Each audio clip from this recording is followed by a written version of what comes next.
y para saber todo lo que es semiología y patologías, ustedes me tienen que dominar anatomía y fisiología. Sé que eso lo han llevado en los primeros años, pero vamos a hacer como un pequeño recordaris y de ahí ya nos vamos a centrar en las patologías. Si tienen dudas, me las escriben, yo los leo y hago un descanso y voy explicando. Ya, sí me gusta bastante que hablen o que intervengan, porque sí, yo sé que esto debería ser presencial. Lamentablemente se me cruza con un viaje que ya tenía programado. No tenía yo las fechas cuando ya había comprado mi pasaje y todo lo que ya había organizado. No sabía que me iba a tocar esta fecha. Lamentablemente se cruza. Les pido disculpas por esa parte, pero sí estoy tratando de compensar para que no se atrasen y por eso es que lo estoy haciendo un poquito más didáctico y incentivarlos a leer, ¿ya? Entonces voy a compartir ahorita mi, mi ponencia. Se las voy a dar al delegado al final, así es que no tienen por qué estar ahí. Bueno, si quieren anotar algo más, porque no todo tampoco está en las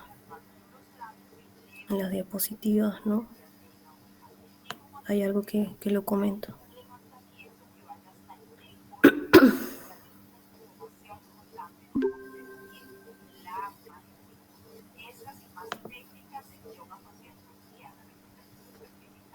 Ya, sí se ve, me confirmas por favor, Yerko, si se ve la pantalla. Si Sí se está puede ver, bien. doctora. Ya lo perdón, voy a poner en silencioso mi celular. Entonces, para ver si han entendido la primera clase, alguien que me hable, por favor, y lo voy a anotar realmente, quién está interviniendo sobre, no el grupo de prácticas que está yendo conmigo, ese grupo de prácticas no, por favor, chicos, pero otros que quieran intervenir ahorita en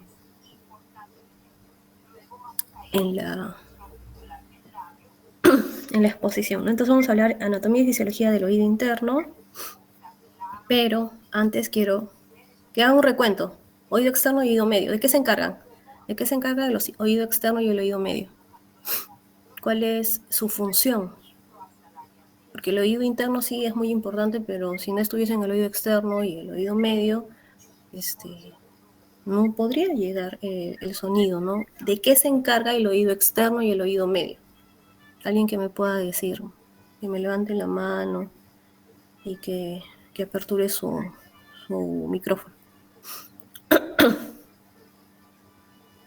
Si no hablan, chicos, nos vamos a quedar acá hasta la medianoche. ¿Alguien? ¿Cuál es la función? ¿Por qué tenemos el pabellón de esa forma, ¿no? O sea, ¿por qué el pabellón no es un triángulo? ¿O por qué no es un rectángulo?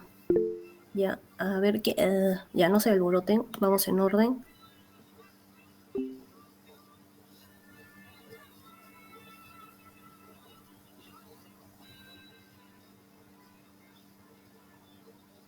Oído, bueno, estas estructuras se van a encargar, ¿no?, de transmitir las vibraciones hasta el oído interno, o sea, del medio al oído interno.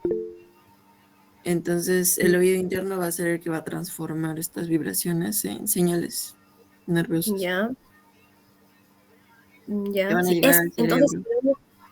ya, entonces el oído externo se encarga de captar, ¿no? De captar Claro, el sonido. Ajá. Por eso es que nosotros tenemos el pabellón de esa forma.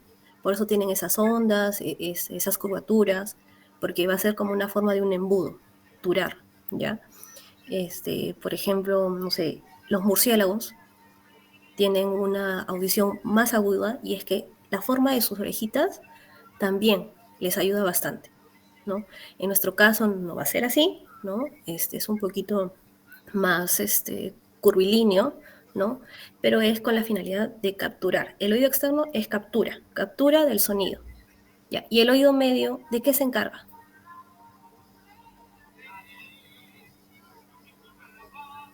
¿El oído medio de qué se encarga? alguien aparte de Jimena, ¿no? Tu apellido, disculpa, Jimena. Anki Seanco. Ya, gracias. Alguien en el oído medio, ¿de qué se encarga el oído medio?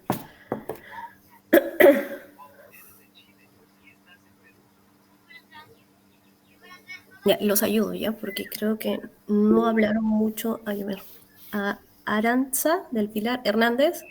A ver, abre tu micrófono, Aranza. Buenas noches, doctora. ¿Podría Buenas ser noches.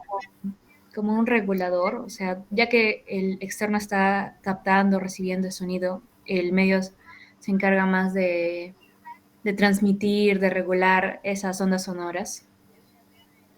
O sea, más que nada el oído medio se encarga de amplificar.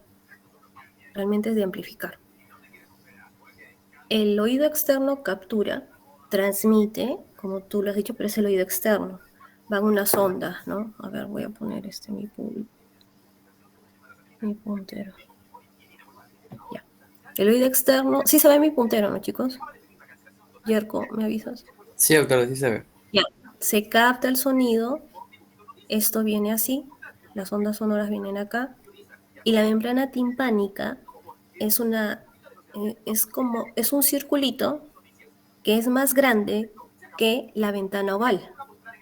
Entonces, transmiten el sonido por movimiento de palanca mediante el movimiento de los canales perdón, de los huesecillos, del martillo, el yunque y el estribo, pero lo amplifican porque lo concentran de una superficie mayor a una superficie menor, lo concentran y lo amplifica. ¿Por qué? Porque luego va a pasar de un medio aéreo a un medio líquido. Y es diferente que nosotros escuchemos en un medio aéreo que escuchemos en un medio líquido. Es así como ustedes, por ejemplo, escuchan la música, no sé, la cabeza está fuera de la piscina y escuchan muy bien, pero si colocan su cabecita sumergida en el agua, no escuchan lo mismo, porque se pierde. Entonces, el oído medio lo que hace, perdón, es amplificar para que este sonido no se pierda del todo, porque va a pasar a un medio líquido. Y de ese medio líquido, que va a ser mecánico, se va a convertir en uno eléctrico. Y de ella va a pasar al NERV. Y eso ya lo vamos a explicar. Esta cosita ya lo vamos a explicar. Pero esa es la finalidad. Entonces, nuestro pabellón tiene esta forma para concentrar el sonido. Pasa por aquí, hace un movimiento de palanca, la membrana timpánica por eso se moviliza, ¿no? Es una telita bien, yo les digo siempre a los pacientes que es como la telita del huevo, es bien delgadita y eso se transmite por los huesecillos, ¿no? Por una conducción también que no solamente nosotros escuchamos por vía aérea, sino también por vía ósea, ¿no? Se transmite por un movimiento de palanca y esto ya se transmite a nivel de la cóclea. Eso es audición, ¿ya? Y pues también cuando ustedes dirán, pero entonces, doctora, los sonidos que son fuertes, los sonidos que son bajitos, nos van a causar mucho daño. No, para eso también hay músculos tensores, el tensor del martillo, del estribo, que lo que hacen que cuando nosotros tengamos un sonido que sea muy agudo, lo amortiguan, ¿no? O sea, reducen para que ese no sea un movimiento tan grande de los huesecillos, para que no se transmita tan fuerte ese sonido. Es como que una regulación, ¿ya? Eso no, es nuestra forma de protección. ¿Ya? Entonces, la parte anterior de nuestro oído interno, que hemos hablado de la cóclea, se encarga de la audición. Y la parte posterior del oído interno, que son los canales semicirculares y el utrículo y el sáculo, que en eso va a estar el vestíbulo, que es el utrículo y el sáculo, se van a encargar de el equilibrio. Entonces, nuestro oído no solamente se encarga de la audición, sino también se va a encargar, perdón, del equilibrio. De esas dos cositas se va a encargar nuestro oído. Ya. Entonces, el oído interno está dentro de lo que es el hueso temporal. El oído interno nosotros lo podemos dividir en dos partes. Una parte ósea, que es laberinto óseo, y el otro es laberinto membranoso. Este laberinto óseo colinda con el laberinto membranoso, pero entre ellas lo que se encuentra es la perilinfa. Y dentro del laberinto membranoso se encuentra lo que es la endolinfa. Y esta endolinfa, el líquido endolinfático, es segregada por la estría vascular y por las células oscuras. Y estas también tienen que tienen que tener un sitio de drenaje, porque si no, también aumenta mucho este líquido, y al aumentar mucho este líquido se va a producir una patología que luego lo vamos a explicar. Pero no solamente lo podemos dividir así como óseo y membranoso, sino lo podemos dividir como el anterior, que es la cóclea, que es audición, y el laberinto posterior, que es el vestíbulo, donde en el vestíbulo va a estar el utrículo y el sáculo, y los canales semicirculares. Dentro de los canales semicirculares tenemos 3. Estos van a ser superior, o también llamado anterior, el lateral, o conocido también como el horizontal, el posterior, que solamente tiene ese nombre, ¿no? Y dentro de los canales semicirculares vamos a tener las ampollas. Cada canal semicircular va a tener una ampollita, como ven aquí. Hablamos de los líquidos, entonces el que está entre el laberinto óseo y el membranoso, que es la perilinfa, va a estar compuesta en su mayor parte por sodio. En cambio, la endolinfa, que es lo que está dentro del laberinto membranoso, es el potasio. Esa es pregunta de internado o de NAM, no me acuerdo, pero de internado de salud, no me acuerdo, pero sí, o sea, sí es importante, así es que por eso lo he puesto con rojo. Entonces, la endolinfa, les había dicho que era producido por la estría y las células oscuras. En el laberinto anterior, es decir, en la cóclea, es producida por la estría vascular, y en el laberinto posterior, es decir, por el utrículo y el sáculo, es producido por las células oscuras. Estos son los que la producen, pero esta tiene que ser reabsorbida por este saco endolinfático. Y en la enfermedad exactamente de Meniere es donde este saco endolinfático no funciona bien. O sea, el espacio de drenaje no funciona. La cóclea ósea, netamente en la parte ósea, acá vamos a ver una estructura, la cóclea está partida en 2, por así decirlo, tiene una forma cónica, que si le extendemos toda la cóclea tiene una forma cónica. La base puede ser de 1 a 2 milímetros, y en la longitud puede ser de 32 a 35 milímetros, pero si la vemos ya no extendida como tal, sino enrolladita, la base va a ser de 9 milímetros y la altura va de ser de 5 a 6 milímetros. Y tiene una forma, como ustedes ven, de un conito. Es un hueso duro, tiene un tamaño definitivo al 5º mes de vida intrauterina y es un tubo ligeramente cónico, ¿no? No es un cono como tal, ¿no? Pero para formas más didácticas se dice que es como un cono, que tiene 2 vueltas y media. Entonces, en este modiolo nosotros vamos a encontrar lo que es el nervio coclear, la punta de lo que es el ápex es el helicotrema, y acá vamos a ver las rampas, ¿no? No es que sean varias, sino que como se ha cortado y como es un tubito que está enrollado, vamos a tener la rampa vestibular, la rampa media o rampa coclear y la rampa timplánica. Entonces acá vemos igual la misma estructura, que es el nervio coclear, el modiolo, el helicotrema, que sería esto, ¿no? La parte más apical, ¿no? El promontorio, que es la primera vuelta, ahí, acá, la primera vuelta de la cóclea, que es el promontorio, ¿no? Y vemos las rampas. Ya centrándonos en lo que es la cóclea membranosa, o también conocida como la parte de la rampa media o rampa o conducto coclear, también tiene una forma triangular. Pero acá lo que vamos a distinguir es que en la ventana redonda que está cubierta por la platina del estribo, como ven acá, el sonido, esta platina va a ocluir o va a generar un movimiento de conducción por la rampa vestibular, que esa era esa era la respuesta en el cuestionario, se va hacia el helicotrema y de ahí regresa por lo que es la rampa timpánica. Y al pasar por aquí el sonidito, por estas dos rampas, estimulan lo que es la rampa media. Y en la rampa media, ¿quién está? El órgano de Corti, que es lo más importante realmente dentro de lo que es la cóclea. Dentro del órgano de Corti, que es el órgano sensorial de la audición, es un receptor de vibraciones sonoras. Este tiene membranas. Tiene una membrana que es la membrana tectoria, que es la de arriba, la de abajo, que es la membrana basilar, pero no solamente también va a tener eso, va a tener células tipo 1, que siempre van a ser en una sola fila, células tipo 2, que van a ser en 3 filas y que ahorita les vamos a explicar por qué son importantes. Y también tenemos células ciliadas internas y células ciliadas externas.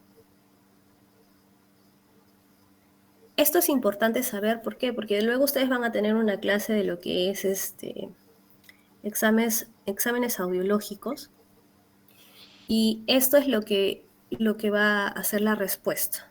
Entonces, las fibras que son eferentes son aquellas que ejecutan la acción, y las fibras que son aferentes, las que son de color azulito, son las que captan la información periférica del exterior y lo envían luego al sistema nervioso central, ¿no? Entonces, eferente ejecuta, aferente capta la información periférica.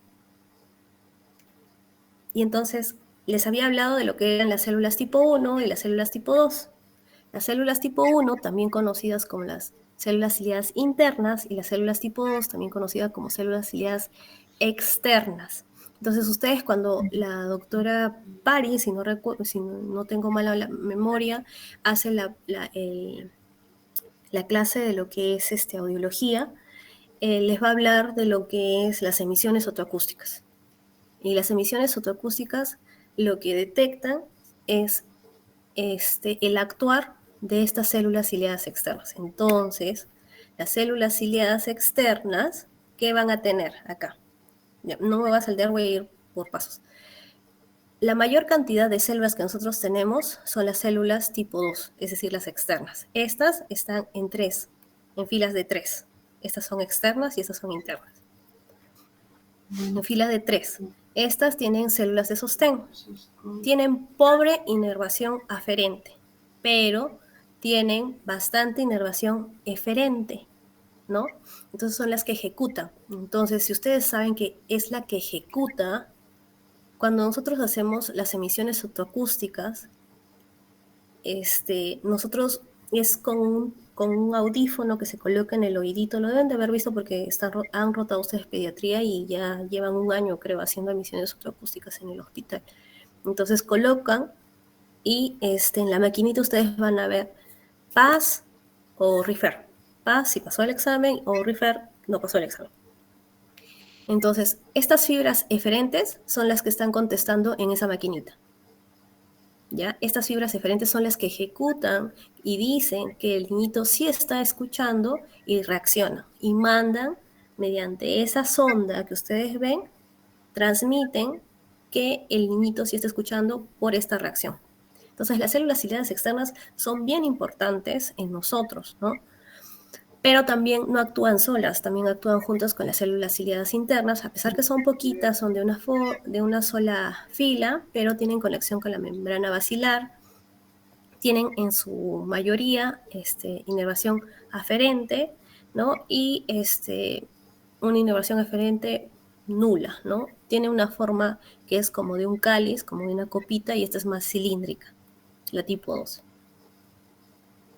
En cuanto a la fisiología de audición, ahí ya he dicho más o menos las partes, pero en fisiología de la audición, la cóclea es la que convierte la energía mecánica en energía eléctrica, bioeléctrica, y va a tener 3 partes: una macromecánica, una micromecánica y una transducción. Ahora, ¿por qué el caracol tiene esta forma, ¿no? Y por qué ustedes ven bastantes numeritos alrededor, y que es importante saber, y eso es lo que les decía a los chicos en prácticas. Cuando el sonido que nosotros más perdemos, los sonidos que más nos afectan cuando van pasando los años, son los sonidos agudos, o sea, los de alta intensidad. ¿Y por qué? Porque el sonido que más impacta cuando llega por la ventana oval, como ven acá, es 7000 Hz, 5000 Hz, 4000 Hz, 3000 Hz, 2000 Hz. Y en el apex está el sonido más grave, que sería el de 200 Hz. Entonces, con esto, por anatomía, ustedes ya saben que los sonidos que son más agudos son los que más se van a perder a medida que nosotros vamos teniendo más añitos. Porque estas células que están acá, las células ciliadas externas, son las que van a estar más expuestas. Entonces van a ir muriendo. A pesar que tengamos varias, van a ir muriendo. Entonces, esa es la llamada presbiacusia, que son caída en sonidos agudos, pero los graves, que son los del ápex, se van a conservar, ¿ya? Esa es la razón de ser de esta cóclea, así. Entonces, consta de 3 partes, como les había dicho, la macromecánica, que es el movimiento de palanca que les había mencionado, que el estribo desplaza el sonido por un medio ya líquido. ¿Por qué rampa es esta de acá arriba? ¿Quién me habla? Para saber si es que no se me están durmiendo. A ver, ¿quién participa? El estribo, ¿cuál es la rampa que estimula? ¿Lo han contestado bien? Porque si no, siento que se han plagiado por ahí. O ChatGPT, pues ustedes. A ver, ¿quién? Si no hablan en 2, es porque realmente se han soplado por ahí. ¿Quién va a contestar? Tienen 1 minuto. Son 9 y 7. ¿Qué rampa es la que está estimulada por la platina del estribo? Stephanie, habla. La rampa vestibular. La rampa vestibular. ¿Lo han contestado? O sea, no me obliguen a hacer varios cuestionarios y colocarles varios cuestionarios. Es la rampa vestibular, lo han contestado casi en su mayoría bien, entonces no tendrían por qué dudar o no son tímidos. O bien sean, realmente tienen mucha tecnología que yo hubiese querido tener, o sea, tienen mucha facilidad para poder estudiar, que hasta ya la inteligencia artificial les hace resúmenes. Entonces, ingénienselas, pero para bien, chicos. Como les decía a los chicos, yo cuando postulé al residentado, yo me hacía mis flashcards en papelito, me compraba mis cartulinitas y las cortaba para el residentado. Ahora ustedes pues todo es digital, todos tienen iPad, su lapicito, ya, o sea, más no pueden pedir a sus papás. Entonces esfuérzanse, ¿ya? Entonces la rampa vestibular pasa ¿por quién? Por esta partecita, ¿cómo se llama? ¿Cómo se llama esta parte de acá? Que estoy señalando. ¿Quién habla? Ya no hables, Stephanie, porque yo sé que tú has leído bastante. ¿Nadie más? Lo acabo de decir, no me están atendiendo. Yo realmente no tengo problemas en quedarme acá 3 horas. No me molesta. ¿Qué parte es esta de aquí? ¿Cómo se llama? Que les dije que iba por la rampa vestibular, chocaba y de ahí pasaba la rampa, el helicotrema. Exacto, gracias, Jocelyn. Es el helicotrema. Ya no hablen, al menos escriban, por lo menos. Yo sí los estoy anotando, ¿eh? No crean que no. Sí los estoy anotando. Soy chévere, pero sí soy exigente. Ya. Y esta parte de acá, ¿cómo se llama? Que está sombreada. ¿Cómo se llama esta partecita de acá? Ya, por deducción. Esta es la rampa vestibular, el helicotrema, la rampa timpánica. ¿Y acá qué es? La ventana redonda. La ventana redonda termina acá. Y esta parte de acá que está sombreada es la rampa. Tiene 2 nombrecitos que le he dicho. La rampa media, gracias, Gianfranco Sarmiento, ¿no? Ya. Gracias. O también conocido como conducto coclear. ¿Ya? Entonces, esa es la macromecánica. La parte por así, a grosso modo, que es el movimiento, ¿no? Y por la macromecánica también se explica lo que es que van sonidos más agudos a sonidos más graves. Pero dijimos que habían 3 pasos. El siguiente paso es la micromecánica. En la micromecánica ya va a influir el movimiento o el desplazamiento de cizallamiento, así se dice, de esas células ciliadas externas e internas, o tipo 1, o tipo 2, ¿no? Que estimulan el movimiento de la membrana tectorial y de la membrana basal. Entonces, es una flexión y deflexión de los estereocilios que se van a despolarizar y repolarizar estas células ciliadas. Entonces, esto lo que hace es que pasen de una energía que es por conducción de líquidos a una conducción de una forma eléctrica, porque todo esto lo que va a pasar es a nivel del nervio coclear. Y del nervio coclear ya vamos a hablar de cuáles son los otros pasitos que van a escalarse. La transducción, que es el efecto de micrófono coclear, que son 2 potenciales, un micrófono coclear de sumación, y la activación de las células ciliadas por los neurotransmisores mediante la sinapsis. Y de ahí, esto pasa de la cóclea, el nervio coclear, va a pasar al núcleo coclear, hace un entrecruzamiento a la oliva superior, luego al hemisco lateral, luego al colículo inferior, de ahí al tálamo y al final a la corteza auditiva. ¿Por qué se estudia todo esto? Todo esto es la vía auditiva. ¿Y quién me estudia todo esto? Los potenciales evocados auditivos. Entonces, cuando hablen igual con la doctora París, van a hablar de la onda 1, de la onda 2, de la onda 3, de la onda 4, de la onda 5, y es 1, 2, 3, 4, 5. Entonces, cuando todas las ondas en el potencial evocado auditivo se forman de manera adecuada, que eso también ya le voy a explicar la autora, ya no les voy a enredar más, si se forman es porque toda esta vía auditiva está indemne. Entonces, si es que es una pérdida auditiva conductiva, va a haber un desplazamiento de esas ondas, se va a llegar a tener la onda, pero va a ser un poquito más ancha o más desplazadita. Y cuando es neurosensorial, la onda no se va a formar.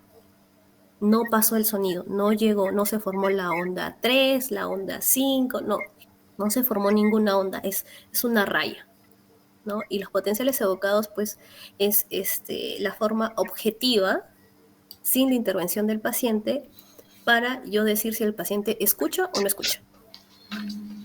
En cambio, tenemos otras pruebas que son pruebas subjetivas, que en este caso sería la audiometría, que la audiometría también me evalúa toda esta vía auditiva. Pero, como es subjetiva, necesita la colaboración del paciente para yo poder hacerla. Entonces, por eso es que la audiometría yo lo puedo hacer a partir de los 5 años. En menores de 5 años hago potenciales evocados auditivos.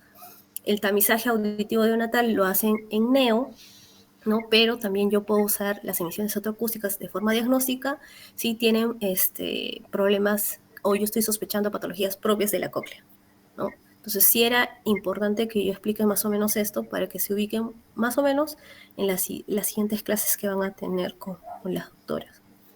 Ya, ¿se entendió hasta ahí? Me dicen dudas. Ya, voy a pasar un video, ¿sí? Ay, no leí. Ay, no sé, no puedo ver. No leí, disculpen, pero no leí. Ya, bueno, entonces este va a ser un resumen. Ay, creo que tengo que sacar.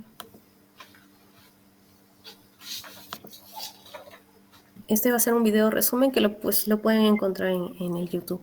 Entonces, como dije, voy a un ratito. Ya, el estribo pasa la macromecánica, ¿no? Vieron rápidamente lo que es la macromecánica, pasaron por todos los líquidos, por el nicotrema, por la rampa vestibular, por la rampa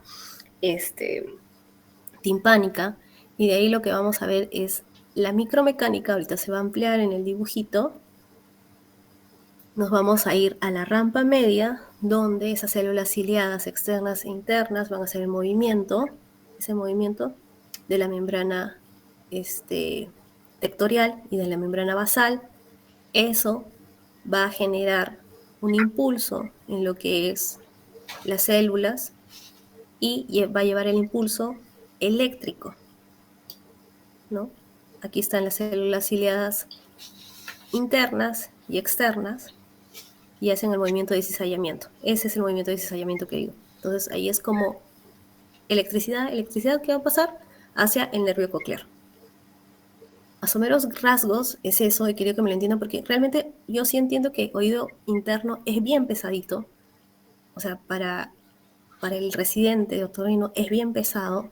Para ustedes, imagino, va a ser un poquito más pesado de comprender, pero al menos que me queden con eso clave de qué pasa, que el oído externo es captador, que el oído medio es amplificador, que el oído interno es el de transducción, el que pasa de una energía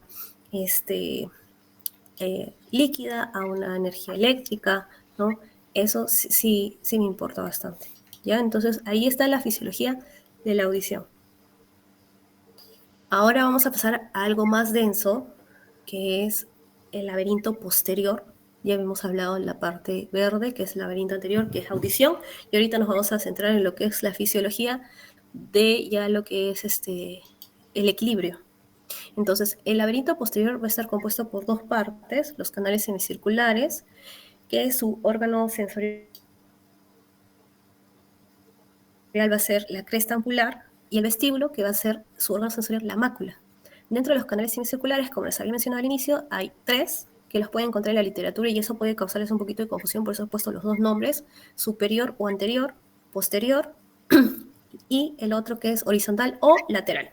Y como se dan cuenta, están como en una estructura coplanar, o sea, que van en ángulo de 90, cada uno entre sí. Y el vestíbulo, que como les había mencionado, dentro del vestíbulo, ¿quiénes van a estar? El utrículo y el sacro. ¿Quién reposa en el receso elíptico? El utrículo. ¿Quién reposa en el receso esférico? El sacro. Las funciones del sistema vestibular son la sensibilidad del movimiento, el control de la postura y la estabilidad de la mirada. Los canales semicirculares son sensores ortogonales, por lo que les había comentado del ángulo de 90, son parejas funcionales coplanares, ahorita voy a explicar eso, y generan, los canales semicirculares, ojo, generan lo que es el movimiento angular. En cambio, el utrículo y el sacro mantienen lo que es el movimiento lineal.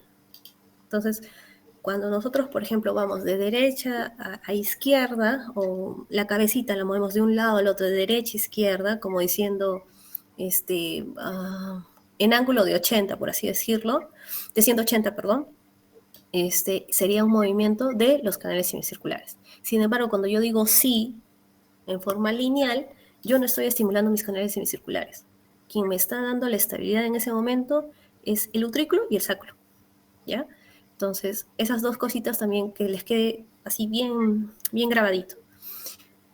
Ahora, si bien los canales semicirculares van en ángulo entre sí de 90 cada uno, el ángulo que forma el conducto semicircular lateral con respecto al eje de la persona es de 30 grados. Es de 30. Y ahora, ¿por qué dice, doctor, usted que son parejas coplanares? ¿Y qué significa LARP y RALP? Ya, es left anterior, right posterior, right anterior, left posterior. ¿Qué quiere decir? Que cuando ustedes estimulan el conducto semicircular posterior derecho, si lo estimulan, también se está estimulando el conducto semicircular anterior izquierdo. Por eso es left anterior, right posterior. O sea, son paralelos y por eso se estimulan cuando se están haciendo las pruebas que ahorita las vamos a mencionar. Van así, son coplanares, van funcionando al mismo tiempo. Entonces, en el derecho se estimula el anterior En el izquierdo, el posterior. En el izquierdo se estimula el anterior y en el derecho se estimula el posterior. Así van a actuar. ¿Sí se entendió? Dígame si se entendió más o menos lo que estoy diciendo, porque me van a decir que estoy hablando en chino. ¿Sí se entiende? Acuérdense de esto. O sea, las siglas. Las siglas para que ustedes sepan cómo van a actuar uno con el otro. ¿Sí se entendió? Díganme.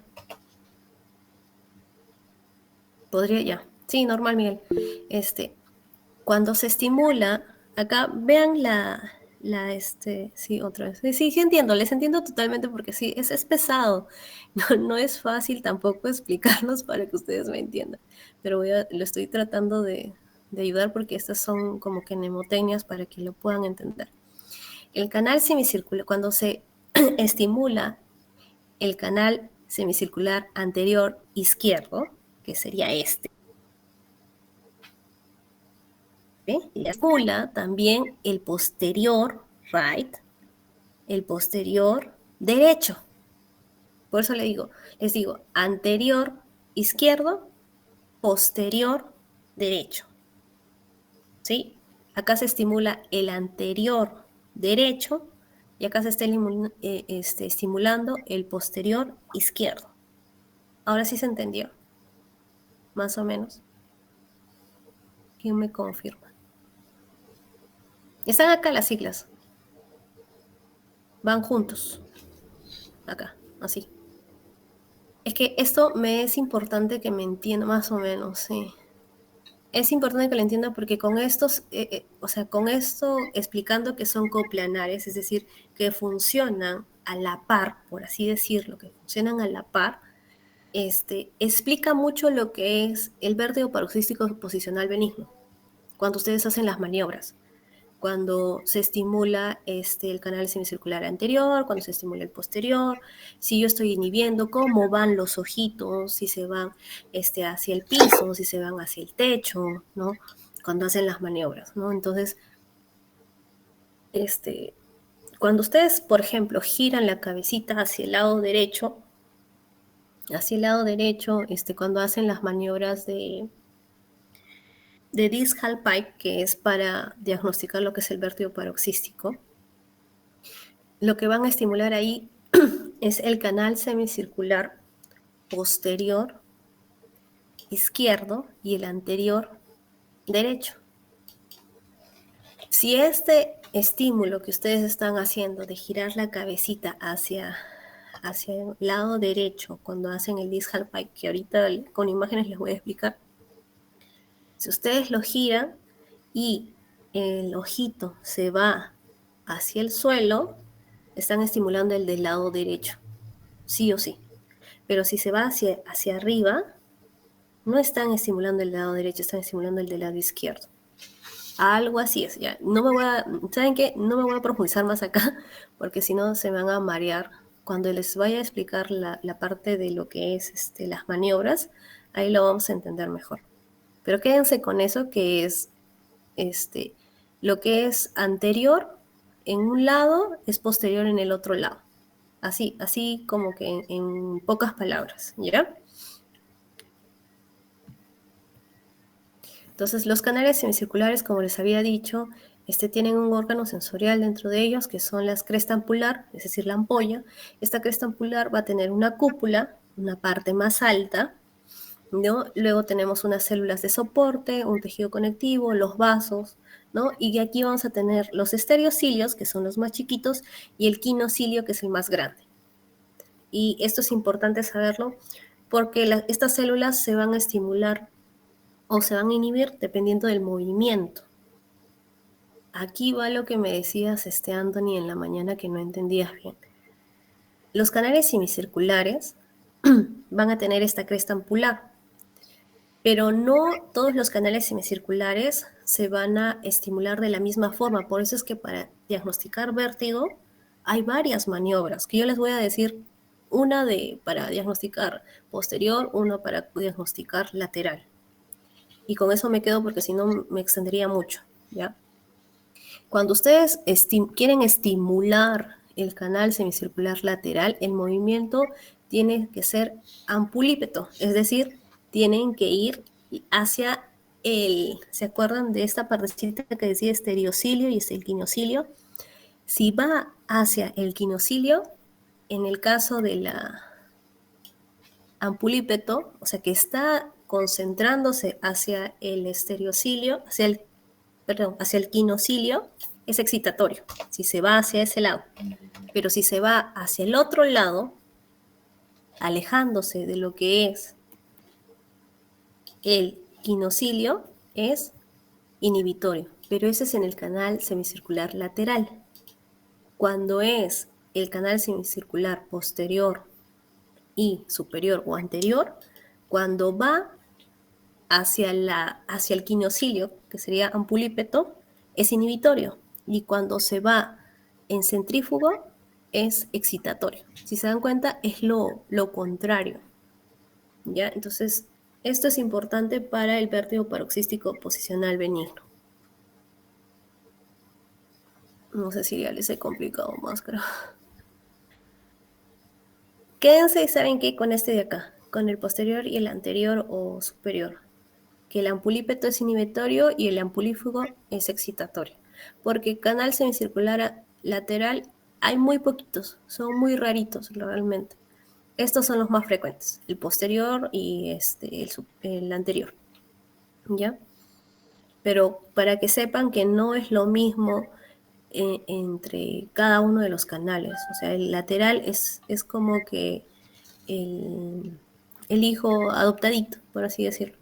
¿Ya? Y los otros son cosanguíneos, el anterior con el posterior. Y tienen la misma reactividad. En cambio, no. Este es diferente.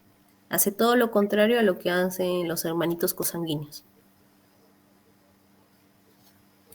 Y luego tenemos lo que es el utrículo y el sáculo, que su órgano sensorial va a ser la mácula, a comparación de lo que es los canales semicirculares, que es la cresta ampular. Acá en el utrículo y el sáculo va a ser la mácula. La mácula va a estar sobre una membrana, como una membrana una membrana otolítica, va a tener una membrana gelatinosa y encima de ellas van a tener los otolitos. Estos otolitos también son importantes cuando hablamos de lo que es el vértigo paroxístico. Estas otoconias o otolitos tienen esta forma hexagonal, que si lo colocamos plano es así, pero realmente son así, tridimensionales. Y son depósitos inorgánicos cristalinos. Su compuesto principal es el calcio y pueden medir de 5 a 7 micras. Entonces, ustedes van a ver, o luego les voy a decir en el tratamiento, porque el vértigo paroxístico es bastante recidivante, o sea, si el paciente hace algún movimiento puede volver a tenerlo, pero es así, por lo que es de carbonato de calcio, es que en los últimos estudios se ha comprobado que si al paciente le damos calcio, baja los episodios de vértigo paroxístico, porque están compuestos de calcio. Entonces, esto es lo que les había mencionado de la inhibición y de la estimulación, del reposo. Los estereocilios, este es el quinocilio, el más grande. Esto es el reposo, pero cuando está en inhibición, se alejan. Cuando están en estimulación, se acercan, pero estas no se comandan solos. Si se comandan así en bloques, porque tienen unas uniones que en este caso son los TP-links.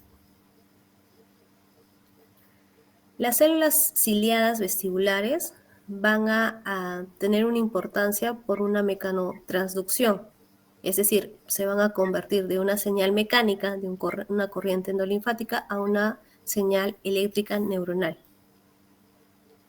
¿Mediante qué? Mediante la fisiopatología, que sería la deflexión del quinocilio, mediante la despolarización de la célula por la apertura de calcio, la función de las vesículas sinápticas mediante el glutamato, la activación del NMDA o AMPA por la apertura de sodio, generando así el potencial de acción y la sinapsis como tal. Entonces yo sé que es bien cargadito hacerles entender ahorita lo que es fisiología del vértigo ahorita en tan poquito tiempo. Pero vamos a hacer un recuento ya, así como para que quede más clarito.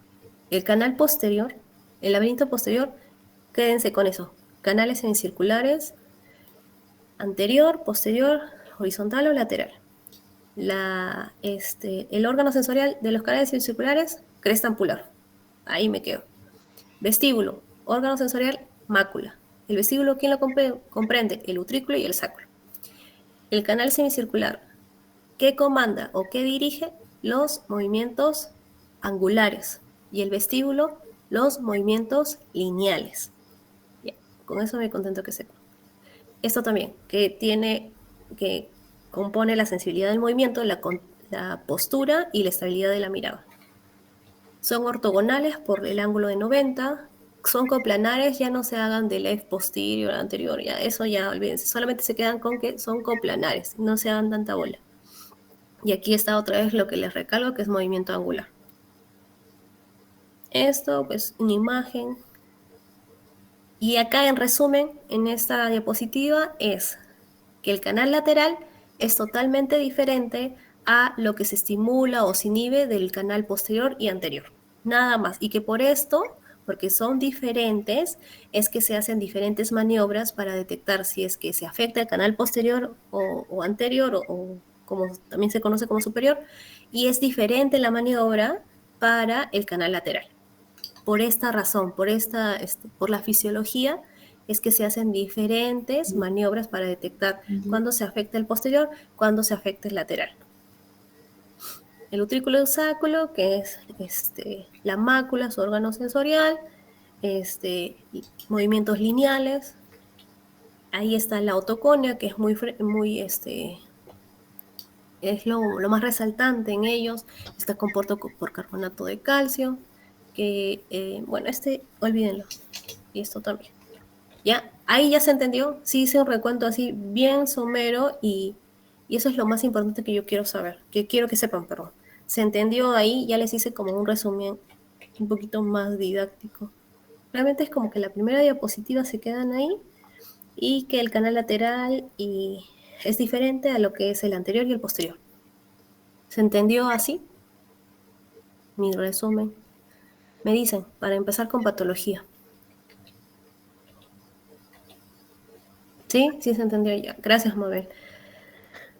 Entonces voy a pasar a lo que es patología de oído interno. El oído interno, vamos a centrarnos en lo que es el equilibrio, ¿ya? En eso vamos a hablar más.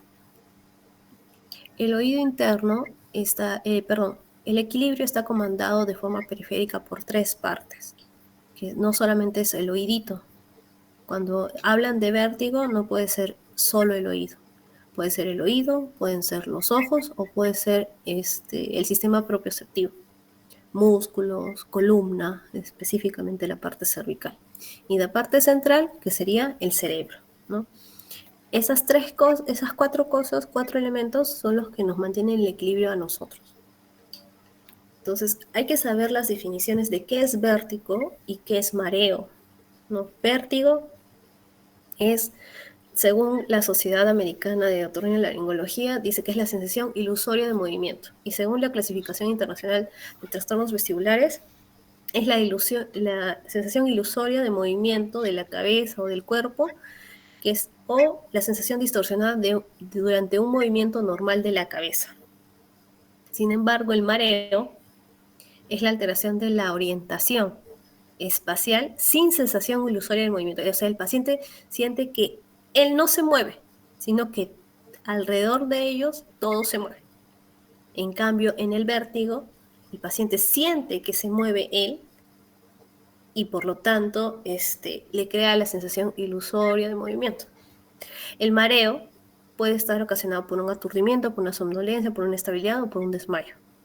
En cambio, el vértigo va a estar comandado por estas 4 partecitas. En semiología, nosotros de vértigo tenemos que hacer una muy buena historia clínica. Esa va a ser nuestra base. Tiene síntomas vestibulares, tiene una ilusión rotatoria, el tiempo de inicio, porque esto me va a decir si es que es un vértigo agudo o es crónico, cuánto dura el vértigo, de eso también me va a decir si es segundos, minutos, horas, todo el tiempo, nunca para, es el primer episodio, cuántos episodios ha tenido, los factores desencadenantes, qué estuvo haciendo el paciente. Usted estaba sentado, estaba echado, estaba caminando, estaba haciendo esfuerzo, influye bastante eso. Los factores atenuantes, tuvo una preocupación, no sé, tiene un antecedente patológico, síntomas auditivos, tiene pérdida auditiva, ¿no? Zumbidos en el oído, síntomas neurológicos. Y en el examen físico inicial, sí o sí, se hace la otoscopía. Si es que no podemos definir bien la otoscopía, qué es lo que estamos mirando, pasa a una otomicroscopía y luego lo que se hace sí o sí es el protocolo HINTS, que es lo que ahorita voy a explicar. HINTS, ¿a qué me refiero? Al impulso cefálico, al nistagmus y al test of skew o es el cover test.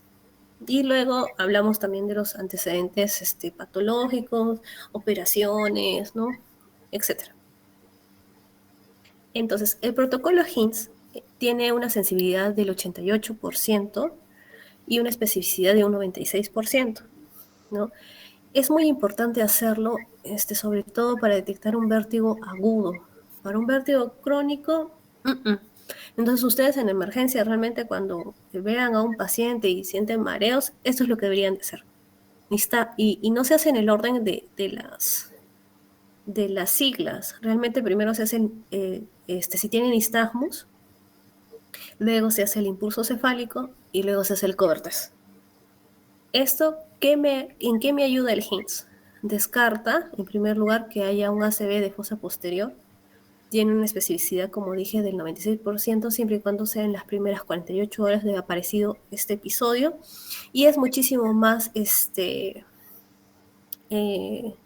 más asertivo que una resonancia, porque nos vamos a demorar, porque esto es súper fácil, no necesito nada en especial, solamente que lo sepa hacer.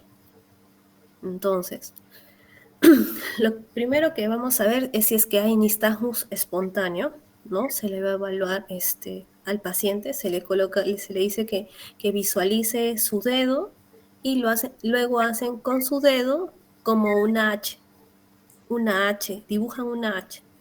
Y el paciente tiene que seguir solamente con la mirada su dedito. Luego pueden tener una angulación de más o menos de unos 30 grados, llevarlo hacia la derecha, llevarlo hacia la izquierda. Y ahí van a ver si es que tiene un nistagmus espontáneo o un nistagmus al movimiento. Pero luego pasamos a lo que es el impulso cefálico. El impulso cefálico es que el paciente esté mirando hacia el frente y yo voy a mover la cabecita hacia el lado derecho y hacia el lado izquierdo y lo puedo hacer varias veces. Pero también ahí tengo que tener cuidado. Si el paciente tiene alguna patología a nivel cervical, lamentablemente no lo voy a poder hacer. Si el paciente es muy ansioso, tampoco lo voy a poder hacer, ¿no? Entonces hay que ver, tratar de explicarle al paciente para que colabore. Un impulso cefálico normal es que el paciente está mirando al frente, como ustedes ven acá, y sigue mirando hacia el frente. Se queda con la mirada fija. Un impulso cefálico anormal es que el paciente está mirando hacia el frente, pero corrige la mirada. Se guía todavía por la nariz, o sea, sigue la mirada hacia el lateral y de ahí hace una sobresacada, por así decirlo, y corrige hacia el centro. En cambio, siempre se quedó mirando recto. En cambio, no. Este es el anormal. Y también tenemos lo que es el cover test, como lo van a ver acá.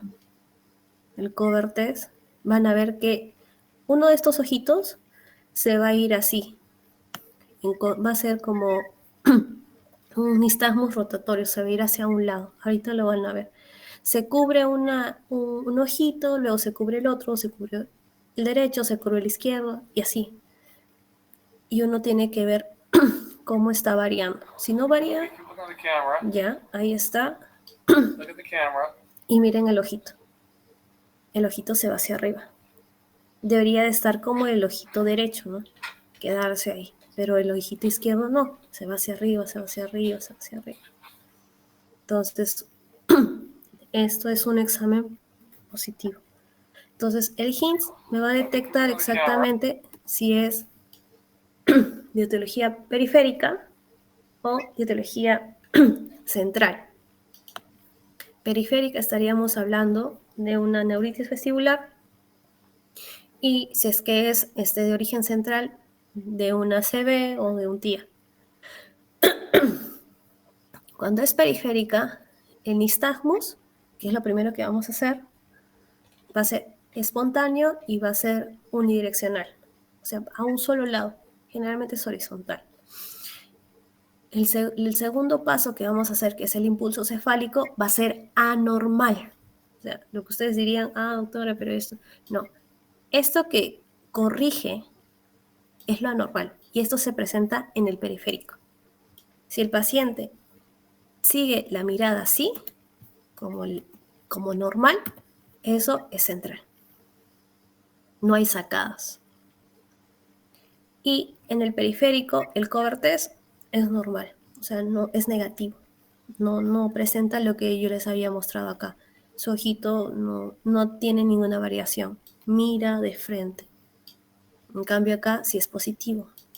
Es anormal, ¿no? Entonces, esto es lo primero que realmente deberían de hacer en emergencia. No sé si lo aplican, pero se debería de hacer eso sí o sí. Ya cuando es algo crónico, por ejemplo, los chicos ya no me han visto hacer el cover test, ¿no? Por ejemplo, lo que me han visto los chicos de plática es el impulso cefálico y el nistagmus y algunas otras pruebas, ¿no? Pero eso es lo que se debería hacer si fuera agudo. Entonces la clasificación con esto se puede ir agudo, episódico o crónico. El agudo, una neuritis vestibular sobre un ACV. El episódico, un BPPV, enfermedad de Meniere y migraña vestibular. Y el crónico, una vestibulopatía bilateral, degeneración o mareo postural. Ahora, lo más frecuente en vértigo, en oído, lo más frecuente es el vértigo paroxístico. Y el segundo, que sigue, es el mareo perceptual postural persistente. O sea, ya ustedes hacen las maniobras y no hay nada. Pero muchas veces los pacientes se quedan con este mareo, como pueden haber algunos, no sé si este grupo de prácticas vio, pero sí hay pacientes que ya pasó el vértigo paroxístico, pero siguen sintiendo el mareo. Eso ya es que tiene que traer alguna terapia psicológica, habituarse, hay que perder el temor.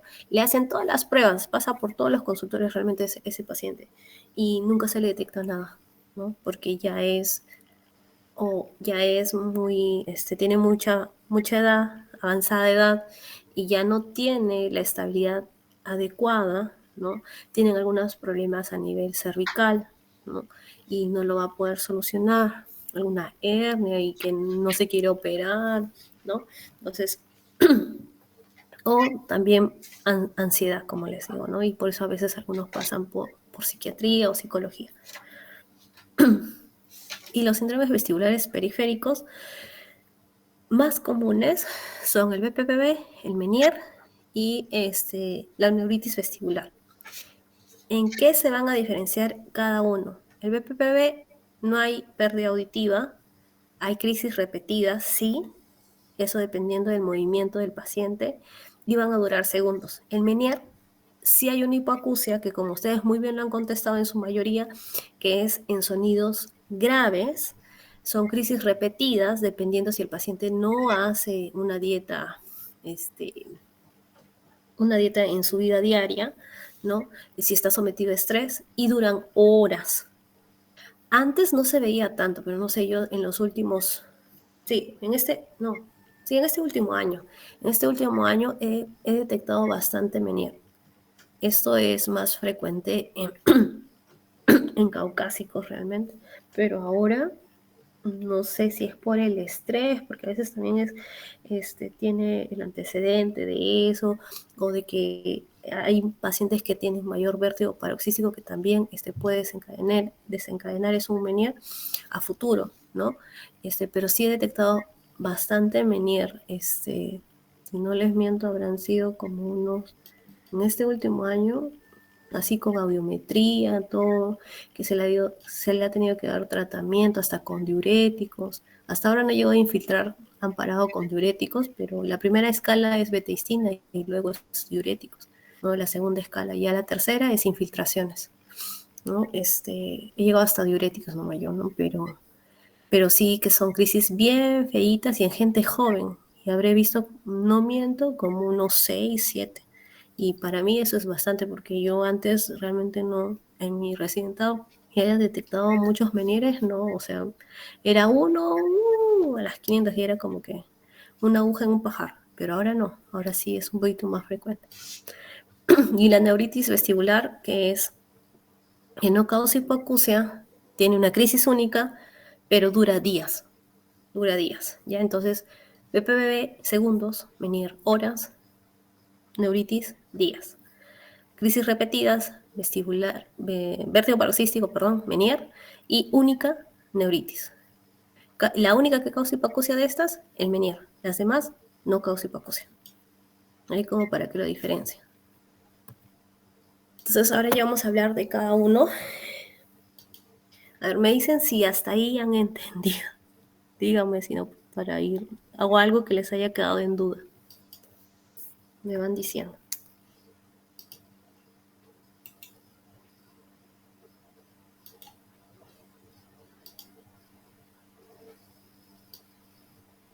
Me dicen, chicos.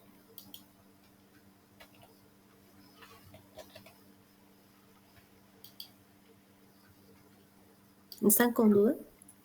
Doctora, los chicos están enviando likes de que sí la han entendido. Ah, pero no me llegan. Ah, ya, recién veo. Es que lo achiqué. Ya, hasta ahí todo bien, ya. El vértigo, a ver. Entonces, si me han entendido, voy a preguntar. A ver, ¿qué les pregunto? Ya, que alguien me diga,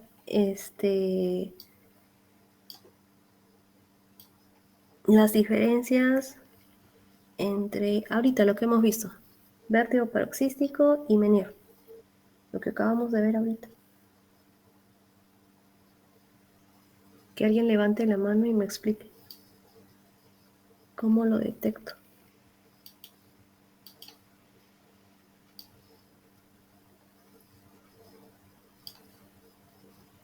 ¿Cuáles son las diferencias entre un vértigo paroxístico y una enfermedad de Menier?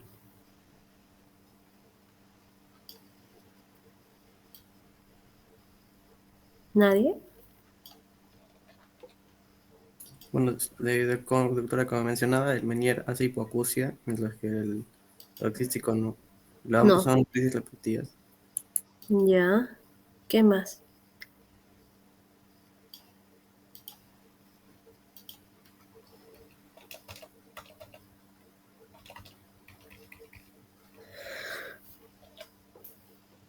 ¿Cuánto dura cada uno?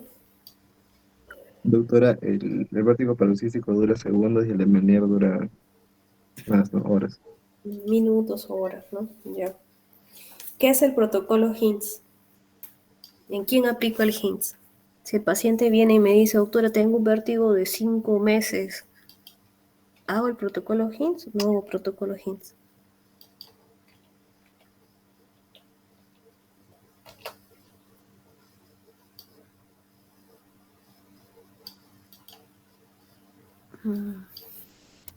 Se aplicaba para vértigo agudo. Agudo, solamente para vértigo agudo, exacto.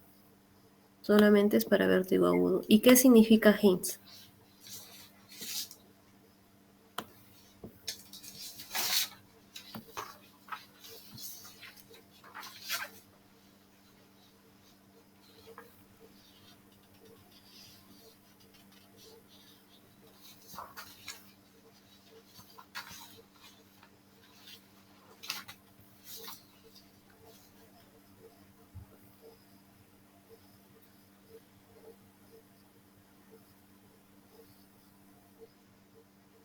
Ya.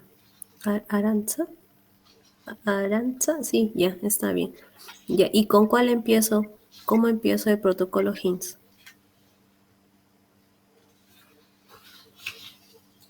Ahí habrás querido decir el impulso.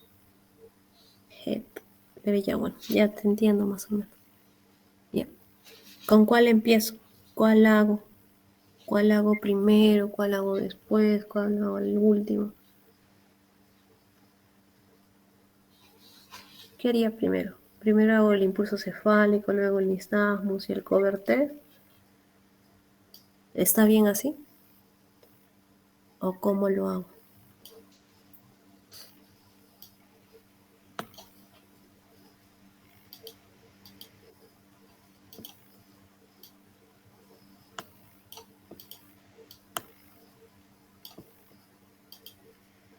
Primero es el nistagmus, luego el impulso cefálico y al final el cover-test.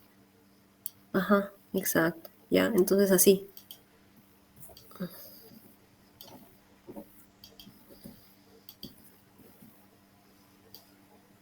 Ya, ya, entonces ahí sí me han entendido. Ya. Voy a pasar a lo que es el vértigo paroxístico posicional benigno, que es realmente el vértigo más frecuente en otorrino. O sea, eso sí o sí lo tienen que saber diagnosticar. Afecta más o menos del 20 al 30% de la población en general. En un estudio en Alemania, refieren que la prevalencia del vértigo de 18 a 79 años es de 7.4, la prevalencia en un año es de 4.9, de la incidencia en un año es de 1.4, la recurrencia es del 88% y que genera incapacidad en el paciente en un 80% de la población que lo tiene, ¿no? Entonces es bastante realmente. El vértigo paroxístico es la causa más frecuente. Se tiene que hacer un adecuado diagnóstico para hacer un adecuado tratamiento. Todo realmente es un tratamiento, es posicional, o sea, solamente es con maniobras vestibulares. El tratamiento médico con pastillas puede funcionar, pero más que nada se hace como realmente de placebo, por así decirlo, porque el tratamiento en sí son las maniobras sí o sí.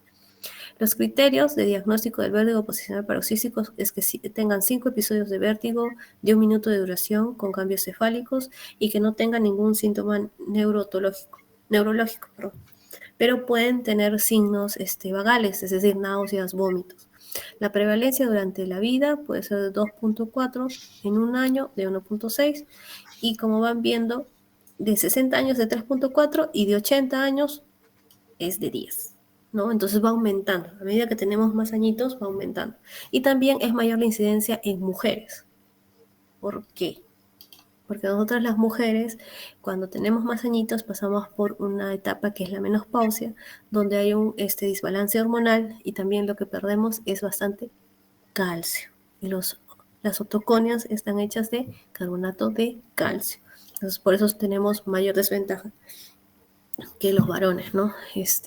También las mamitas las gestantes, perdón, las mujeres que han sido, que son mamás, ¿no? Tienen mayor riesgo. El vértigo posicional paroxístico de canal lateral es el más frecuente, es el más común en un 76%. El del canal lateral es del 13% y el superior o anterior, también conocido, es de un 5%. Entonces, céntrense más que nada en buscar si es o no es el posterior. ¿Cuál es la maniobra para detectar si hay un vértigo por canal semicircular posterior? Es la maniobra de Diels-Hallpike. ¿En qué consiste? Al paciente se lo coloca en una camilla, va a estar sentado, se le hace una inclinación de unos 45 grados. Acá puede ser que el médico esté detrás, como también puede ser que esté adelante y baja totalmente con la mirada del paciente. Y la cabecita va a quedar así, colgando, más o menos un ángulo de 30 grados. Entonces, cuando esta maniobra hace que los ojitos generen nistagmus, que se vayan de un lado a otro, ustedes van a ver que va a haber un movimiento del nistagmus rápido y lento. El movimiento lento es el que les va a detectar qué canal semicircular ha sido. Si es que es hacia este lado, ustedes están evaluando el canal semicircular posterior derecho. Si están llevándolo hacia el otro lado, que es el lado izquierdo, estarán examinando lo que es el canal semicircular posterior izquierdo, ¿no? Y dependiendo de eso, hacen la maniobra, que en esa maniobra, si es que esto es positivo, es decir, que cuando echen al paciente generen el nistagmus, si esto es positiva, lo que se hace es la maniobra de Epley. Entonces, haciendo recuento, canal semicircular posterior, el más frecuente, la maniobra para detectar, Dix-Hallpike, y la maniobra para tratar el Dix-Hallpike es la maniobra de Epley. La maniobra de Epley es que ustedes lo echan al paciente, está sentado, lo echan, sale positivo. En este caso le salió positivo en esta paciente de esta imagen hacia el lado izquierdo. Entonces ustedes le van a voltear la cabecita al lado contralateral, como está acá, y percuten en la apófisis mastoides. Si quieren, con 2 deditos en la apófisis mastoides, o de lo contrario, con un vibrador, o como lo hacemos nosotros, por ejemplo, en el hospital, lo hacemos con ay, se me ha ido el nombre, con un diapasón. El diapasón lo golpeamos y como también vibra el diapasón, un extremo del diapasón lo colocamos en la apófisis mastoides. Entonces va a generar una vibración constante y va a hacer que las otoconias regresen a su sitio.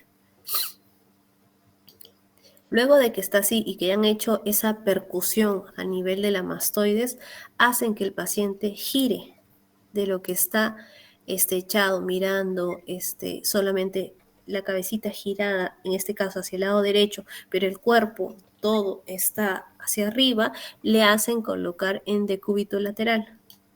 Pero la mirada ya no es hacia el lado derecho, sino ya va a ser la mirada hacia el suelo. Otra vez percuten o hacen con un vibrador, o con un diapasón, ¿no? Terminan eso, se quedan ahí. La paciente no tiene por qué subir o bajar la cabecita, tiene que estar en la misma posición. Ustedes solamente le van girando, pero no me tiene que levantar ni bajar la cabeza. Solamente la van a girar. Después de que ya han terminado de hacer la segunda percusión, la primera es cuando le giran, en este caso que estaba de izquierdo a derecho, luego giran totalmente su cuerpo en decúbito lateral, percuten otra vez, es la segunda percusión, terminan y hacen que el paciente se siente. Sin que lleve, en esta imagen estaría mal porque está llevando la cabeza hacia abajo, no tiene que llevar la cabeza hacia abajo. Y desde ahí ustedes ya le dicen al paciente, lo pueden volver a repetir si ustedes desean, terminan el Epley y vuelven a hacer otra vez el Dix-Hallpike para corroborar que esas piedritas que son las otoconias han regresado a su sitio. Si ya no hay nistagmus, es que ustedes ya resolvieron el vértigo paroxístico del conducto semicircular posterior, ¿no? Ya lo resolvieron. Hay que decirle igual al paciente que no haga movimientos bruscos. Van a tener que usar un collarín, no tienen que bajar ni llevar la cabeza bruscamente, van a tener que caminar como unos robots. Siempre se le dice eso, porque si van a casa y se mueven de un lado a otro, esas piedras se salen otra vez de su sitio y ya no funciona nada. ¿Ya? Entonces eso siempre le tienen que recargar y de preferencia cuando se hacen estas maniobras, tienen que ir acompañados de un familiar, porque como ya no pueden bajar la cabecita, mirar el suelo, las graditas se pueden caer, o si es que se tienen que desplazar hacia su casa, no lo pueden hacer solas, ¿ya? Ahora, como habíamos hablado, el canal lateral se estimula o inhibe totalmente diferente al canal posterior. Por eso es que la maniobra en este caso, igual es en una camilla, pero en este caso la maniobra se va a llamar McClure. Panini y McClure, pero para cosas más rápidas, McClure. Ese es el que más le colocamos nosotros, McClure. Entonces, el paciente va a estar echado y se va a girar bruscamente la cabecita de derecha a izquierda. O si ustedes quieren empezar de izquierda y luego a derecha. Pero se mueve bruscamente. Y se le dice al paciente que siempre esté mirando hacia el techo.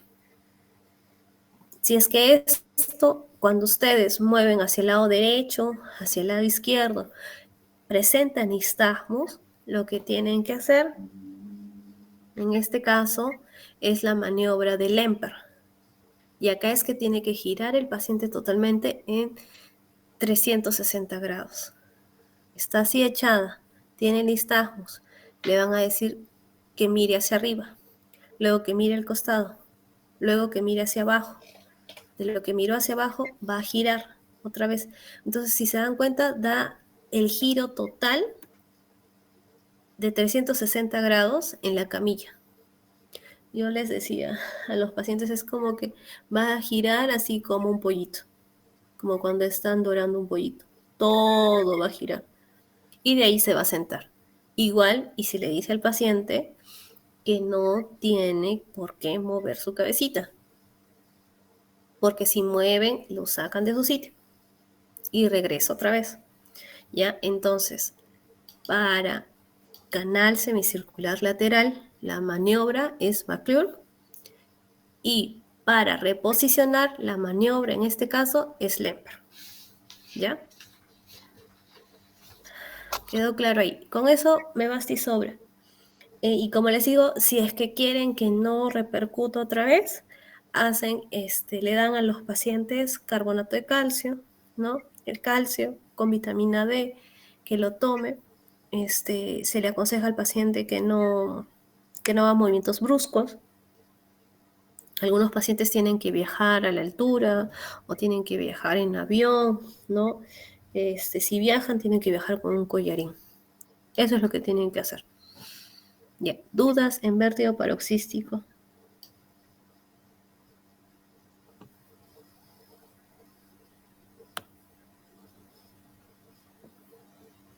¿Quedó claro? Ya. Entonces ahora vamos a pasar a lo que es la enfermedad de Menier. La enfermedad de Menier, por su definición, es el aumento, ¿no? O también conocido como un hidros endolinfático a nivel de la rampa media, ¿ya? Y que genera en el paciente episodios de vértigo, hipoacusia neurosensorial, sensación de plenitud oral y tinnitus. Va a tener varios episodios, el tiempo de duración, como decían, puede ser horas, ¿no? Y a veces no se explica otra causa más que el Menier.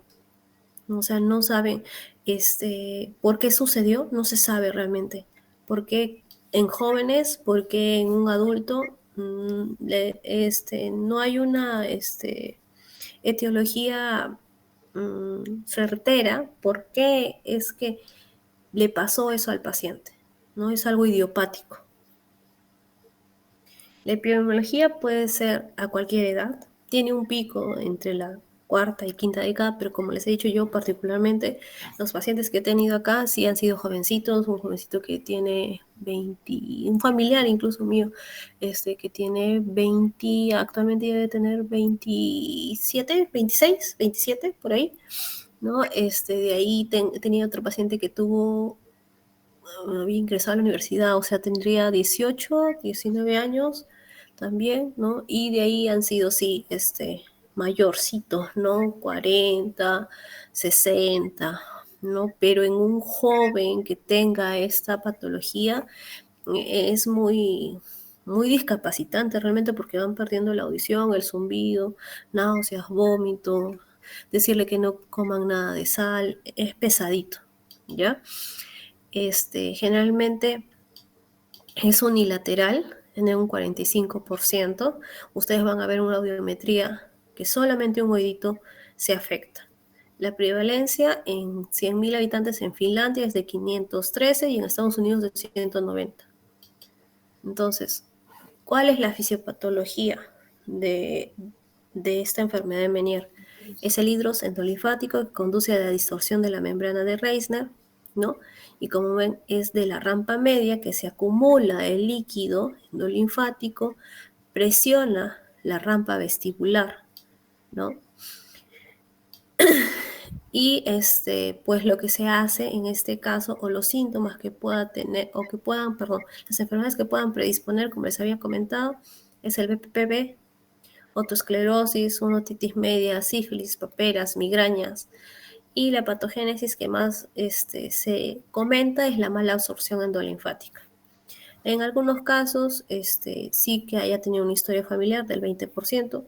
Yo realmente en ningún caso que haya visto, tienen historia familiar de Meniere. Es como que los primeros, ¿no? Para el diagnóstico certero de lo que es una enfermedad de Meniere, van a haber de 2 a 3 episodios espontáneos de vértigos y que van a durar cada uno 20 minutos hasta 12 horas. Y la audiometría va a ser mandatoria. Ustedes pueden sospechar si vienen paciente con tinnitus, con vértigo, le tienen que hacer sí o sí audiometría, le dicen al paciente, ¿tiene dificultad para escuchar? Sí, le vamos a hacer audiometría. Lo pasan a audiometría y las frecuencias que están afectadas son las de frecuencias bajas, que en este caso serían las de las graves, ¿no? Pueden sentir sensación de plenitud oral. Eso es uno definitivo. Es una enfermedad de Meniere definitiva. Y una probable es que tengan de 2 a más episodios de vértigo, que puedan durar cada uno de 20 a 24 horas, pueden tener síntomas de plenitud oral, como la pérdida auditiva, el zumbido, y que pueden afectar al oído, ¿no? Pero como se dan cuenta, el definitivo sí o sí nos lo da la audiometría. El probable es que tenga. Si no tengo audiómetro, me podría quedar solamente en un probable, ¿no? Si tengo un audiómetro, ya lo confirmo. Entonces, en la audiometría, que eso también lo van a ver después, acá este es el oídito izquierdo, por ejemplo, esto debe ser un paciente adulto mayor, ¿no? Tiene una hipoacusia moderada, que tiene caídas en sonidos agudos, ¿no? En el oído izquierdo. Si yo pienso que esto es por una presbiacusia, pues los oíditos deberían de escuchar en ambos igual. En el oído izquierdo sí tiene una presbiacusia, una caída en sonidos agudos. Sin embargo, en el oído derecho, la pérdida auditiva es en los sonidos graves y los agudos están bien. O no, bueno, al menos similares a como tendría que haberlo encontrado en el oído izquierdo, ¿no?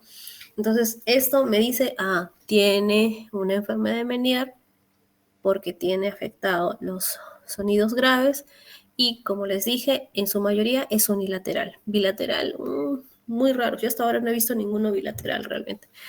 Solamente he visto unilaterales.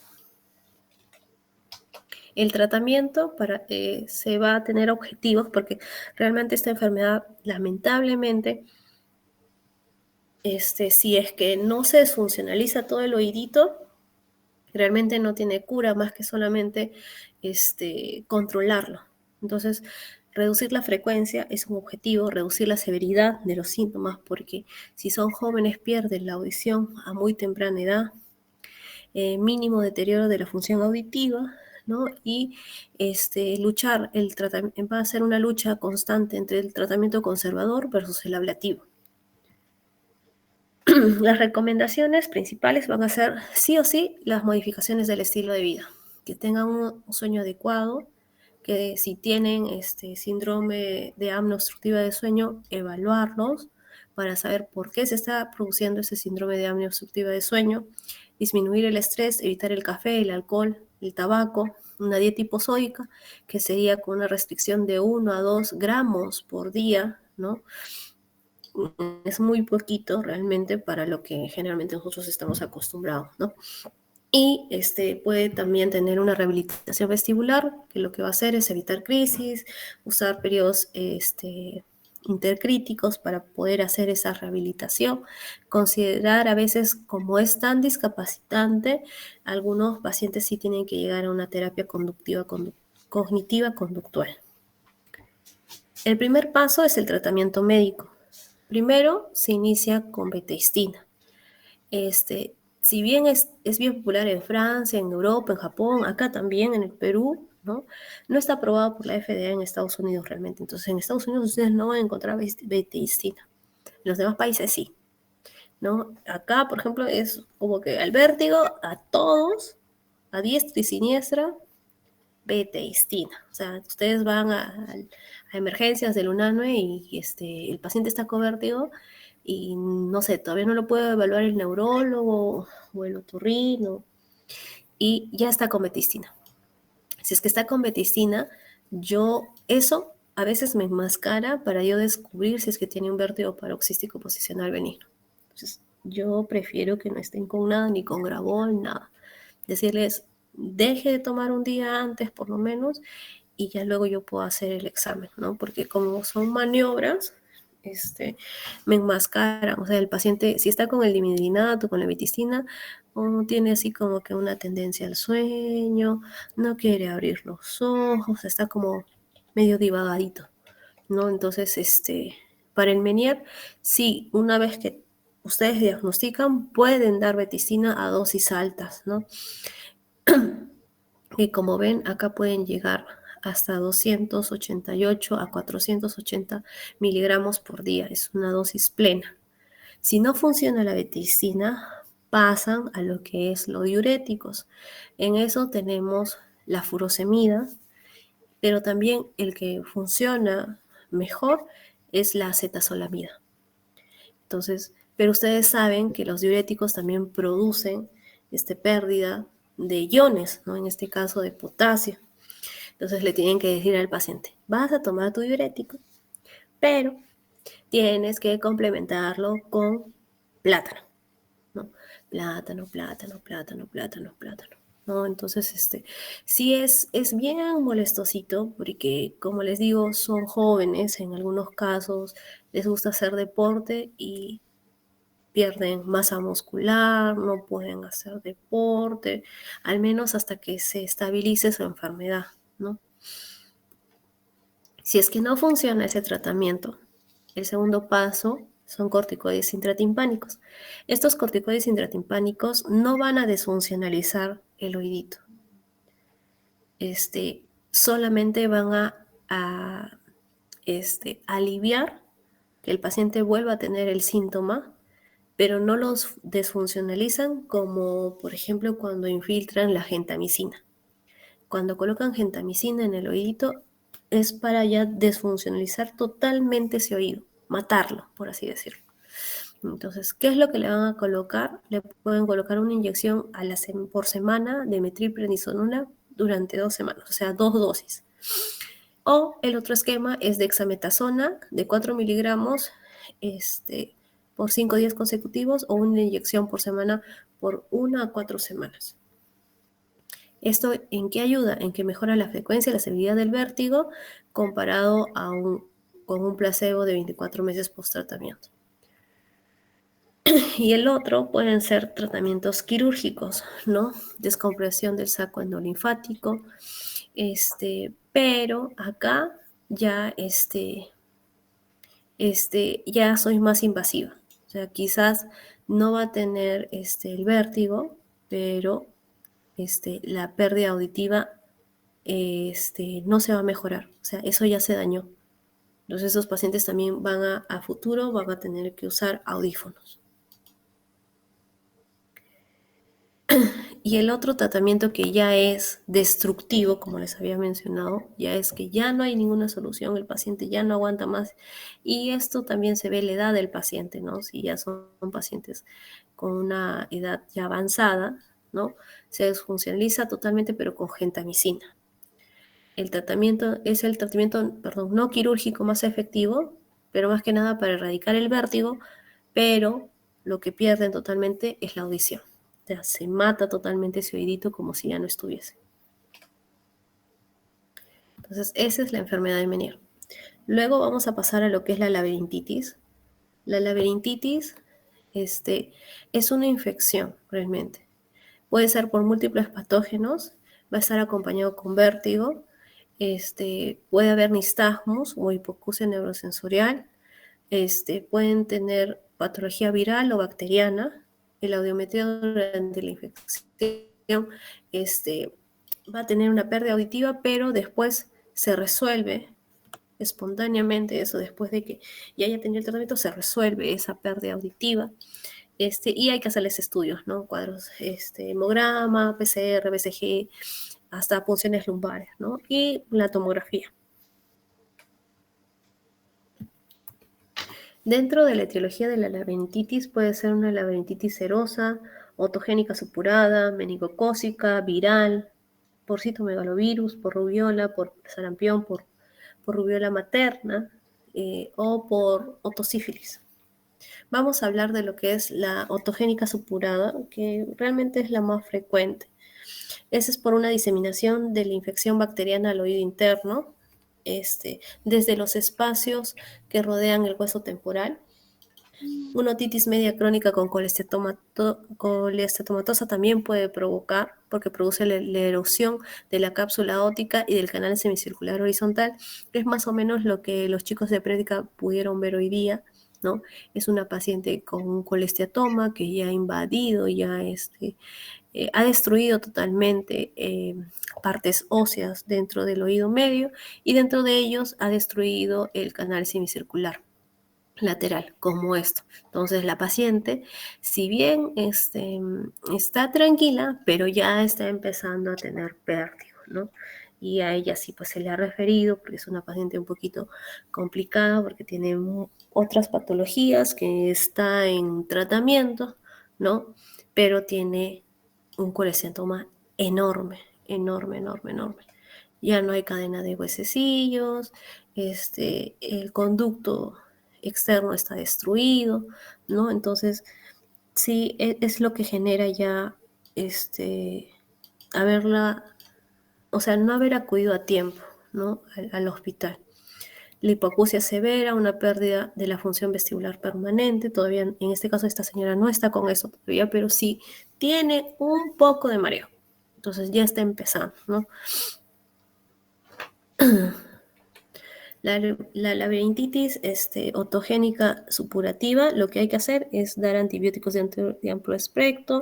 Si es que fuese solamente una laberintitis serosa, se coloca un tubito de ventilación, ¿no? Un drenaje transtimpánico.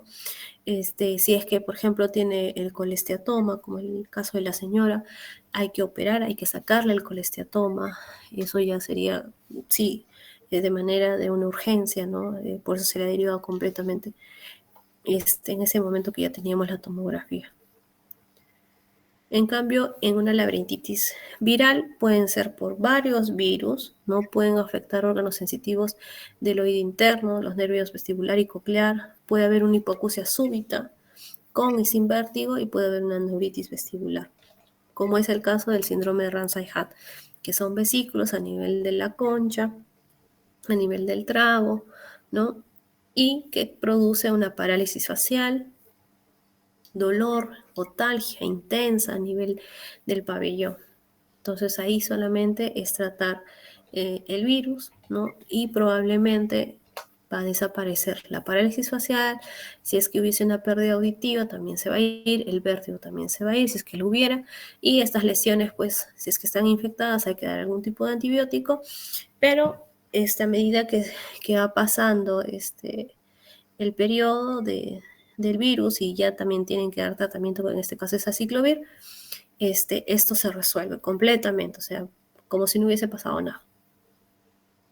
Y por último, el neurinoma del acústico, que es el tumor más frecuente de oído, es un tumor benigno encapsulado que se origina de las células de Schwann. Puede ser de tipo esporádico en el 95% o como parte de un síndrome de una neurofibomatosis tipo 2 en un 5%. Y crece rápido, ¿no? Entonces, como ven aquí, luego está así y luego es un tumor enorme. ¿Qué síntomas va a tener?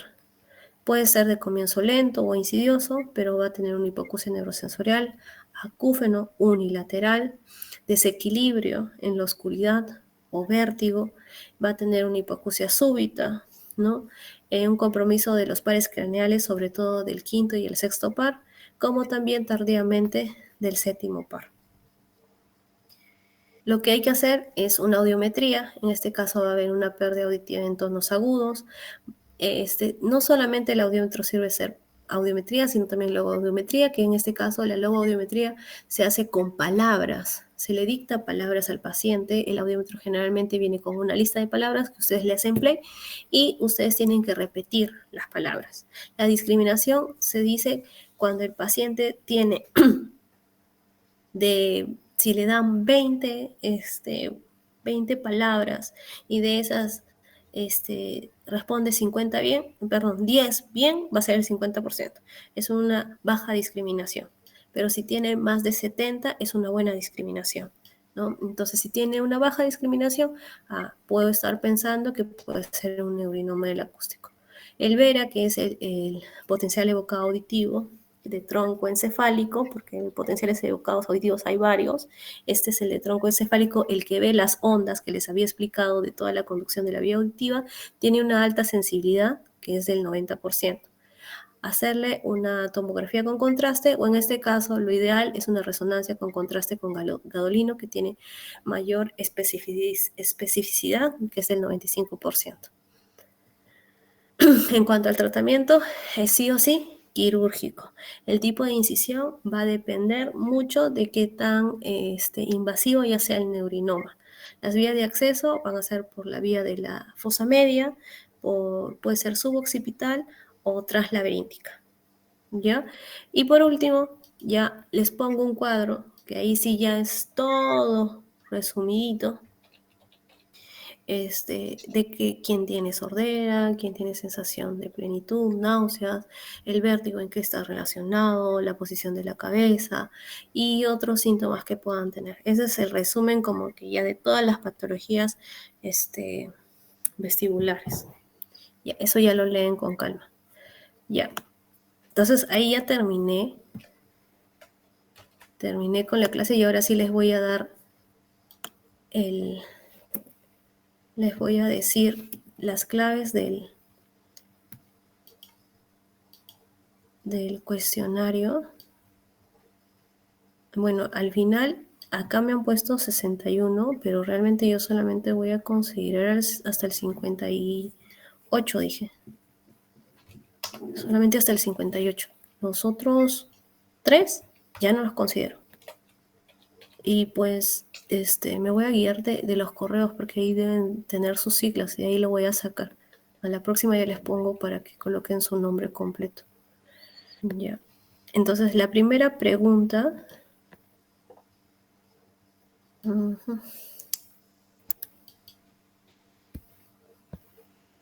Ya, el órgano de corte se ubica esta era la rampa media, ¿no? Como lo hemos explicado, es en la rampa media. Seno timpánico, no. Sacro, no, porque el utrículo y el sacro pertenecen a qué parte. Esa es una parte del laberinto anterior o posterior, ¿no? Nada que ver. Ya, la segunda pregunta, que era el movimiento del estribo provoca la vibración. El estribo está en la ventana oval y la ventana oval está en conducción con la rampa vestibular. Acá lo han contestado bien, por eso es que me da sombra que luego nadie quiera contestar. La hipoacusia neurosensorial en la enfermedad de Meniere se caracteriza por hipoacusia de bajas frecuencias, lo que se ha explicado igual también en el dictado de la clase. ¿Cuál es el tratamiento para el vértigo paroxístico? Ejercicios vestibulares. Perfecto. Y la última, que es lo cierto sobre el nistagmo central es, acá ¿cuántos han respondido? Ya, acá sí se equivocaron más.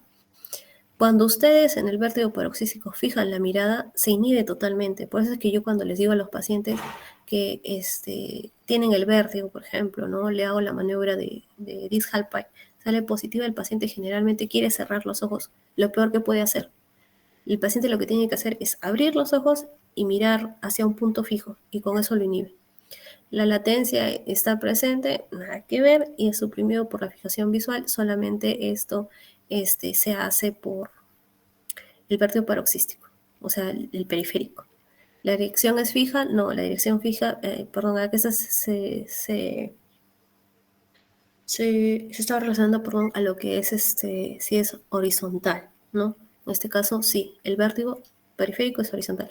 El que es rotatorio, de arriba, abajo, así como un chocolateo del ojito, no, eso es central. Entonces acá la duración es ilimitada realmente en el vértigo central. El paciente puede estar horas de horas, horas de horas, no le pasa. Entonces ahí tienen que descartar inmediatamente un stroke, ya con lo que les he explicado. Ya.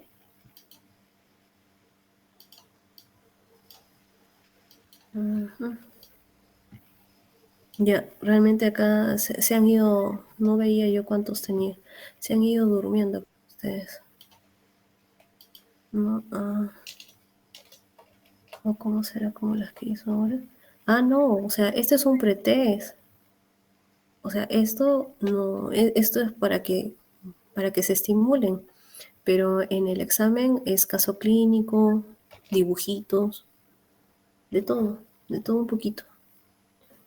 Más, yo creo que les voy a colocar casos clínicos, creo. La verdad no sé porque recién voy a hacerlos. Sí, dibujos, dibujos. A pedido de una compañera de ustedes, porque le gustó. No, los dibujos pues no van a ser difíciles. Porque el año pasado sí, el doctor Paredes nos ha pedido que sean para que ustedes llenen, ¿no? No se hizo así, pero yo creo que sí, como para que refresquen un poquito. Igual y no he hecho las preguntas, yo no repito mis preguntas realmente, así es que estudien, porque si se consiguen en los exámenes del año pasado, por gusto, de verdad por gusto, porque yo sí hago diferentes preguntas todos los años. Ya, entonces estudien. Sé que oído interno es molestoso, pero al menos creo que aquí está como que la carnecita de cada uno. He tratado de avanzar y de ahí hacer un resumen, avanzar y hacer un resumen para que capten y entiendan, porque es pesado, ¿no? Y sí los felicito porque yo ya decía, ay no, me van a responder malazo el cuestionario, pero los felicito porque sí han respondido en su mayoría muy bien. No sé si con ChatGPT o ustedes, pero lo han respondido bien. ¿Alguna duda, algo?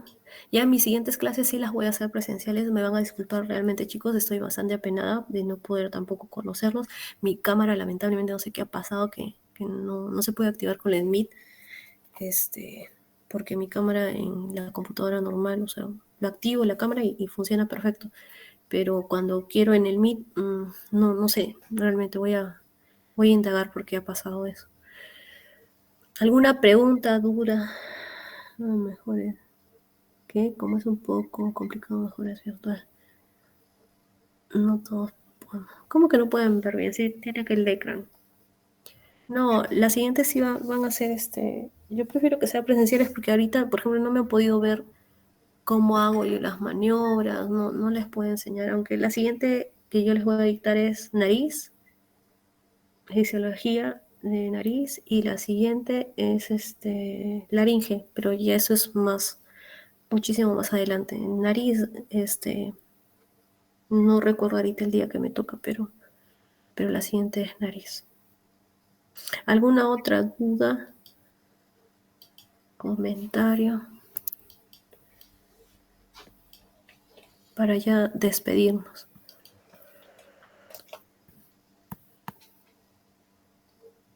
¿Sí? Nada más. Ya, entonces chicos, gracias a ustedes por la atención, porque sí, al menos algunos que tengo sus nombres acá y las respuestas del cuestionario, sí, gracias a ustedes realmente. Y el siguiente grupo que va a tocar conmigo, si les dije a los chicos, les voy a tomar pasitos, les voy a tomar pasitos, o sea, el siguiente grupo que le toca conmigo van a tener examen de entrada, ¿ya? Porque sí, he visto que este grupo ha respondido bien, ¿no? Entonces, les falta estímulo nomás y estudien bastante, porque los días se pasan rápido y tienen que prepararse para el ENAM, si quieren postular a algo de salud, tienen que estar a 1000 por hora, ¿ya? Y los felicito en sí a todo el grupo porque han contestado muy bien. Y nos vemos hasta la siguiente clase, ¿ya? Que tengan buena noche. Hasta luego, chicos. Hasta luego, doctora. Hasta luego. Buenas noches, doctora, gracias. Gracias a ustedes. Hasta luego, doctora.